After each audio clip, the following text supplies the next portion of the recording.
Espera de um Milagre. Um filme que não é só sobre prisão, fé ou pena de morte. É uma obra construída com dor real, escolhas humanas, símbolos escondidos e bastidores tão emocionantes quanto a própria trama.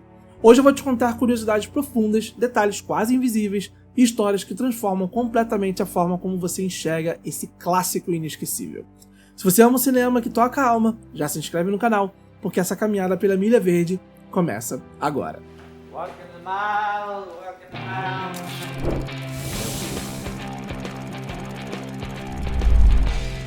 Se alguém te dissesse que um dos filmes mais emocionantes da história do cinema nasceu ao lado da morte, você acreditaria? Quando Frank Darabont começou a escrever o roteiro de A Espera de um Milagre, ele recebeu uma notícia devastadora. Seu gato havia desenvolvido um tumor. Em vez de sacrificá-lo, Darabont decidiu cuidar dele em casa, acompanhando seus últimos dias de vida enquanto escrevia o roteiro. O gato passava horas ao lado do diretor, deitado perto da mesa de trabalho como uma presença silenciosa e constante. Darabont chegou a se referir a ele como seu coautor ou copiloto. Segundo o próprio diretor, escrever A Espera de um Milagre foi como viver pessoalmente a experiência do corredor da morte. Ele disse que se sentia exatamente como alguém que caminha aquela milha final ao lado de quem ama, sabendo que o fim é inevitável. 2 meses depois, quase no mesmo momento em que o roteiro foi finalizado, o gato faleceu. Para Darabont, não era apenas uma coincidência. A dor, a espera e a aceitação da morte estavam impressas em cada linha do texto. Talvez seja por isso que o filme tenha uma sensibilidade tão rara. Ele nasceu do luto. Antes das filmagens começarem, vários grandes nomes de Hollywood foram considerados para o papel de Paul Edgecombe. Entre eles estavam John Travolta, Kevin Costner, Michael Douglas, Richard Gere, William Hurt e Jeff Bridges. Todos atores enormes, mas nenhum deles acabou ficando com o papel. Quem aceitou viver Paul Edgecombe, como sabemos, foi Tom Hanks. E isso aconteceu quase como um favor pessoal. Anos antes, Hanks havia sido obrigado a recusar o papel de Andy Dufresne em Um Sonho de Liberdade para interpretar o protagonista de Forrest Gump.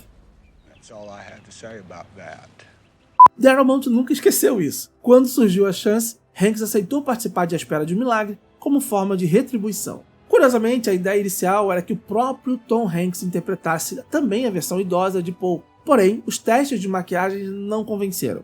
Ele simplesmente não parecia velho o suficiente. Foi então que Debs Greer foi escalado para o papel. Esse acabou sendo o último filme da carreira de Greer. Ele havia recusado o papel inicialmente por problemas de saúde, mas Darabont estava determinado a tê-lo no elenco. O diretor adaptou o cronograma de filmagens, gravando todas as cenas possíveis enquanto esperava a recuperação do ator. Quando Greer finalmente pôde atuar, suas cenas foram filmadas. Encontrar o ator certo para viver John Coffey também foi um grande desafio. The hunt for John Coffey. Oh, yes. O personagem exigia uma presença física imponente, mas ao mesmo tempo uma alma infantil, sensível e profundamente humana. Do you leave the light on after bedtime? Because I get a little scared in the dark sometimes. Em meio às dificuldades do casting, foi Bruce Willis quem sugeriu o nome, Michael Clarke Duncan, com quem havia contracenado em Armageddon. Antes disso, Shaquille O'Neal chegou a ser considerado para o papel. Em outro momento, o nome de Ving Rhames também foi cogitado. Mas quando Michael Clarke Duncan entrou em cena, ficou claro que John Coffey tinha encontrado seu corpo e sua alma. Para alcançar o nível emocional exigido em algumas cenas, Duncan recorria a uma memória profundamente dolorosa. A lembrança de seu pai o abandonando quando ele ainda era criança. Essa dor real ajudou a construir a fragilidade e a inocência que tornaram John Coffey um dos personagens mais marcantes da história do cinema. A história de John Coffey, no entanto, não é apenas ficção. Ela carrega semelhanças perturbadoras com um caso real e trágico, o de George Junius Stinney Jr. George foi um garoto negro que se tornou a pessoa mais jovem a ser executada nos Estados Unidos no século XX. Em 1944, com apenas 14 anos, ele foi acusado de assassinar 2 meninas brancas na cidade de Alculo, na Carolina do Sul. Preso sem a presença dos pais ou de um advogado, George teria confessado o crime em circunstâncias nunca esclarecidas.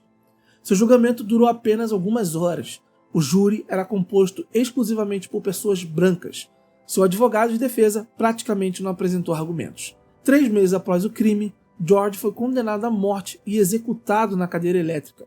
70 anos depois, em 2014, um juiz da Carolina do Sul anulou oficialmente a condenação. reconhecendo que George não teve um julgamento justo e que seus direitos constitucionais foram brutalmente violados.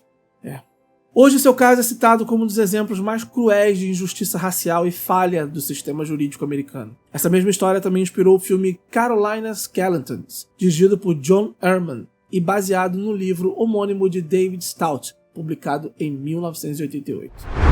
Your name is John Coffey. Yes, sir, boss. Like to drink, only not spelled the same. O nome John Coffey não surgiu do nada. Stephen King pegou emprestado o nome de um professor universitário chamado Reverendo John Coffey, que dava aulas de história no Emerson College, em Boston. Stephen King o conheceu apenas uma vez, mas gostou tanto do nome que decidiu usá-lo em espera de um milagre. Em uma das cenas mais delicadas do filme, quando Paul e Brutus levam John Coffey para fora da prisão durante a noite, ele olha pelo céu estrelado e diz: Look, boss, it's Cassie, the lady in the rocking chair. Essa fala é uma referência direta à constelação Cassiopeia. Na mitologia grega, a rainha Cassiopeia costumava ser representada sentada em um trono. É mais um daqueles momentos poéticos do filme em que a inocência de John transforma o céu em algo íntimo, quase infantil, como se ele enxergasse a beleza onde o mundo só vê condenação. Embora grande parte das histórias de Stephen King se passe em seu estado natal, o Maine, A Espera de Milagre se passa na Louisiana. Ainda assim, King deixou uma pequena marca de casa no nome do protagonista. Edgecombe, o sobrenome de Paul, é também o nome de uma cidade localizada na costa central do Maine. Um dos personagens mais irritantes do filme, o Percy Wetmore, ficou ainda mais insuportável por causa de um detalhe aparentemente banal: os seus sapatos. Segundo Frank Darabont, o ator Doug Hutchison recebeu os sapatos mais barulhentos que o diretor já tinha ouvido na vida. O som agudo e irritante foi visto como um golpe de sorte, um traço de personalidade perfeitamente maravilhoso e irritante. I heard the goddamn thing crunch. E esse detalhe foi mantido no filme. Se você prestar atenção, vai ouvir o quanto aqueles passos realmente incomodam.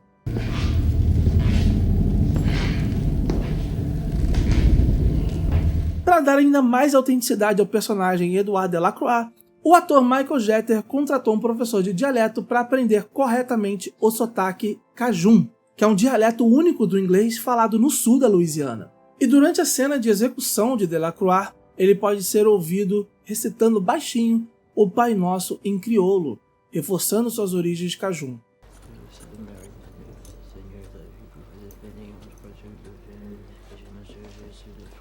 Segundo o produtor David Valdez, Jeter era a verdadeira alma do elenco.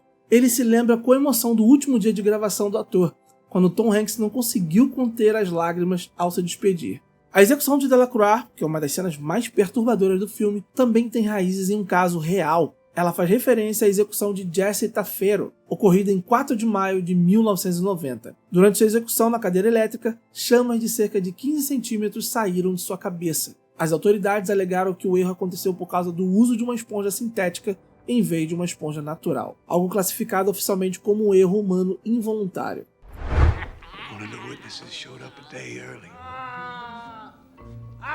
Muitas vezes, quando você vê os atores olhando para o rato em cena, eles não estão vendo um rato de verdade. Em várias tomadas, o que guiava o olhar dos atores era um laser apontado para o chão, simulando a posição do animal. Ao todo, 15 ratos diferentes foram usados no filme, e cada um passou meses em treinamento aprendendo truques específicos para cenas diferentes.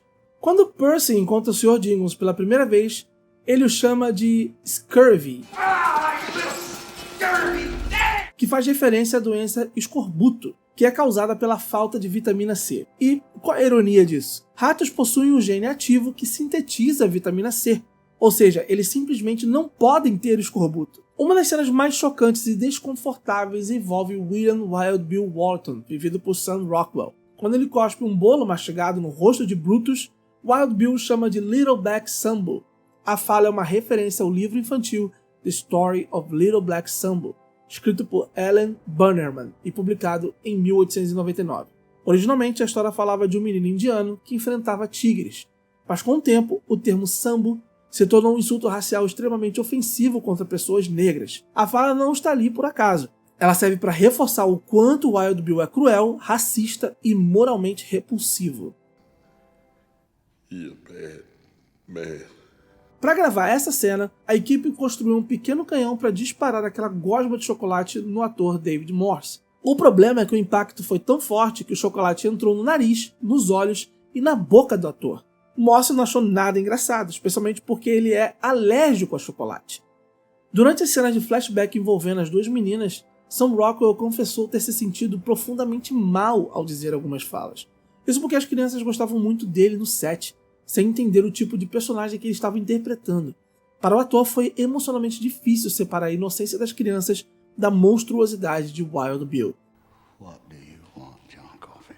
Just to help. Uma das cenas mais delicadas do filme é quando John Coffey cura a infecção urinária de Paul. Para isso, Michael Clarke Duncan precisava agarrar a virilha de Tom Hanks, algo que deixou Duncan extremamente desconfortável no início. Percebendo isso, Hanks saiu do set, voltou alguns minutos depois e quando a cena foi gravada, Duncan percebeu algo estranho. Tom Hanks havia colocado uma garrafa de água vazia dentro da calça. O susto virou risada e a tensão desapareceu. Quando Melinda Morris recebe a visita de John Coffey, ela entrega a ele uma medalha de São Cristóvão. No catolicismo, São Cristóvão é conhecido como padroeiro dos viajantes. John Coffey em vários momentos se descreve como um andarilho, alguém que apenas passa pelo mundo. Assim como Coffey, São Cristóvão também morreu como mártir. E talvez um dos detalhes mais sutis de todos aconteça no cinema, literalmente. Segundo Frank Darabont, não é coincidência que o projetor forme uma espécie de aura luminosa sobre a cabeça de John Coffey em determinada cena. Aquela luz cria uma imagem de uma auréola, reforçando visualmente a ideia de santidade, sacrifício e martírio que envolve o personagem.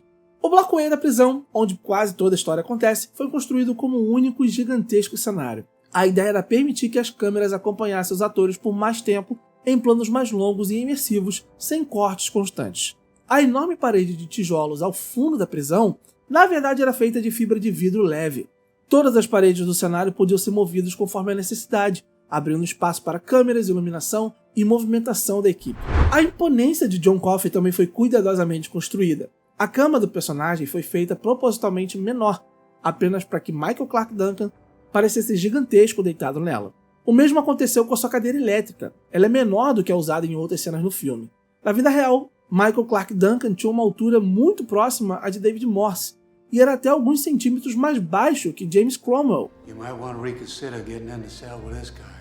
He's enormous. Can't be bigger than you.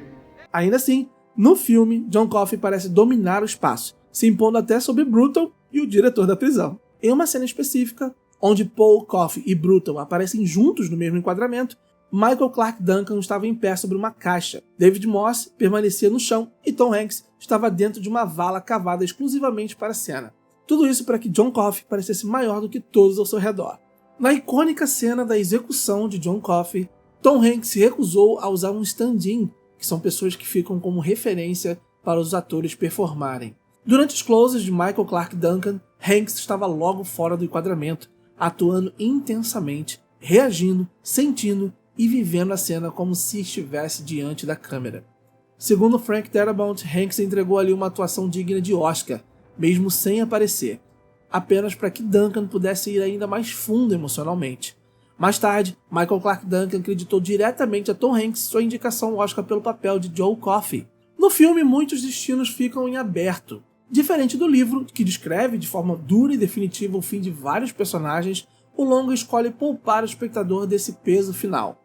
Mas esses finais existem e são profundamente melancólicos.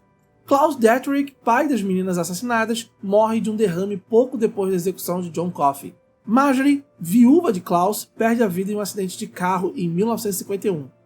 Dean Stanton é brutalmente esfaqueado no pescoço por outro detento apenas 4 meses depois. Harry morre de câncer intestinal em 1982. O diretor Hal Moores sofre um derrame em 1941 e 2 anos depois, sua esposa Melinda, já fragilizada, morre de um ataque cardíaco. A esposa de Paul, Jan, morre em 1956 em um acidente de ônibus, enquanto o casal seguia para a formatura da neta. Brutal morre de ataque cardíaco 25 anos após a execução de John, já na casa dos 50 anos, enquanto comia um simples sanduíche de peixe. Percy Wetmore jamais recupera a sanidade e morre em um hospital psiquiátrico em 1965. Então sobra ele, o Sr. Jingles, o pequeno rato que parecia carregar um milagre dentro do peito. Ele morre de velhice em 1996, pouco depois de conhecer Elaine, amiga de Paul. No fim das contas, todos caminham pela sua própria milha verde, alguns mais cedo, outros muito depois, mas ninguém escapa. Mesmo com todas as mudanças feitas para o cinema, Stephen King afirmou que A Espera de um Milagre é a adaptação mais fiel que já fizeram de sua obra. Não apenas nos eventos, mas no espírito, na dor, na humanidade. E para Frank Darabont esse não foi apenas mais um filme. Ele definiu A Espera de um Milagre como o trabalho mais satisfatório de toda a sua carreira. Talvez porque ele não tenha apenas dirigido uma história, ele tenha vivido cada passo dela. Depois de tudo, dos bastidores, das escolhas, das atuações, dos símbolos e das perdas, fica impossível assistir A Espera de um Milagre da mesma forma. We're on to.